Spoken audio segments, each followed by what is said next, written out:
Hello and welcome to day 30 of this book, Frameworks Volume 3, Jesus. We're at the end of this book, day 30.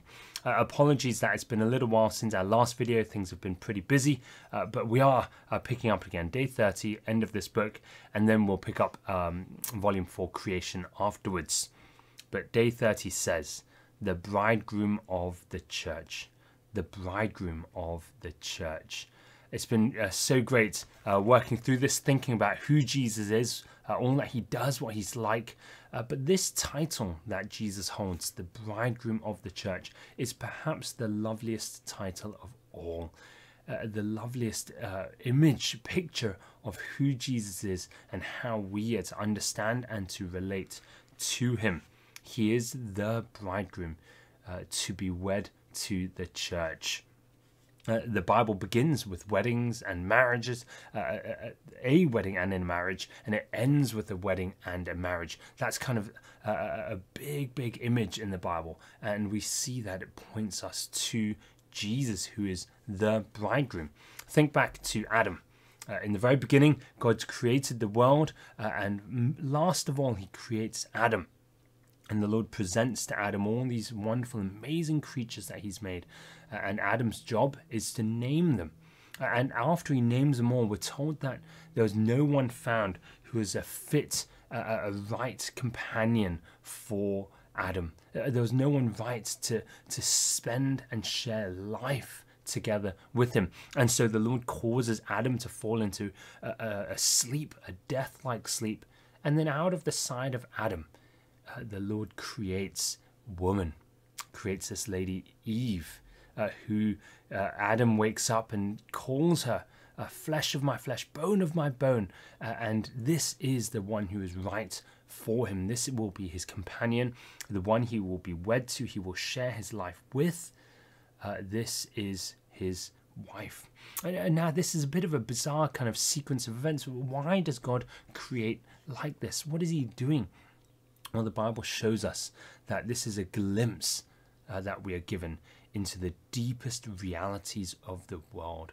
Not just the world and creation, but into the very heart of who God is and what he's like. You see, this gives us insight into the fact that, it's not good for Adam to be alone. It is not good for man to be alone. But it is not good for the man to be alone. It's not good for Jesus to be alone. And so actually all creation, everything was made by Jesus for Jesus. Just as Adam enters into death-like sleep and his side is pierced, and out of that side comes life, new life, a bride. So the immortal Son lays down his life, his side is pierced, and out of his wounds comes forth his bride, his church, not just to spend one life together as husband and wife, but to spend all eternity together. This little marriage between Adam and Eve and all other marriages are just a little picture of Jesus, the bridegroom, marrying, wedding his church. The Father's deep longing, his mission and his goal in creation is to provide for his Son a bride.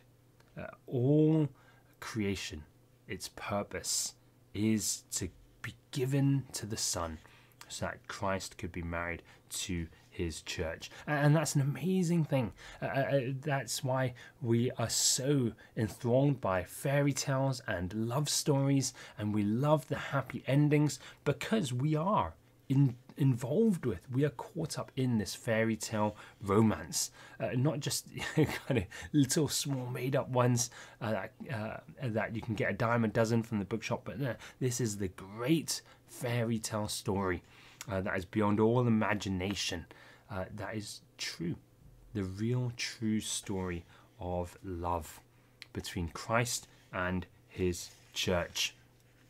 And this gives great explanation to kind of our purpose and our own hearts and our experience of the world. So many people try to figure out reasons for their existence. They come up with goals and aims, things that will satisfy their soul's desires. They chase after the things of this world. But the Bible shows us, it's not about health or wealth or experience. Our very hearts, our deepest longing is that we would be married to the Lord Jesus, that we would have, as part of God's people, deep and intimate relationship with our God, the one who we are created for. And our souls will be restless until they find their rest in Him. And let me read this out for us. Many of us know what it is to crave love and intimacy, excitement, meaning, intensity, or significance. If we are ever satisfied with the shadows and signs that surround us in this passing age, if we find that our hearts and our minds are satisfied by these little things in this world, then our souls are more sick than we ever realized. Our passions, our imaginations, our hearts and minds have been created with desires and visions too big to be matched by the mere signs and shadows. We were the only creatures designed to share in the divine nature, to join the fullness of divine life eternally, not as servants or slaves, but as family members, as the very bride of God. And so, never settle for anything less than the love of Jesus. That is what we were created for, so that Jesus could lay down His life for us and birth the church, and for us as the church to be wed to Him and to share in that divine life for all eternity, to enjoy His love and to love Him back. That is the purpose of all creation, because who is Jesus? He is the bridegroom of the church. And so Christianity, true religion, it is not about doing this or doing that, following rules and regulations, ticking boxes, being a good person. No. True religion, a true Christianity, a true life is about knowing Jesus as our great bridegroom, giving ourselves to love Him, enjoying His great love for us. We are caught up in the greatest fairy tale story in all the world, and not just a made-up one, but a real, true one. That's what creation is about. That's what our lives are about. So let us go, run to the bridegroom of the church.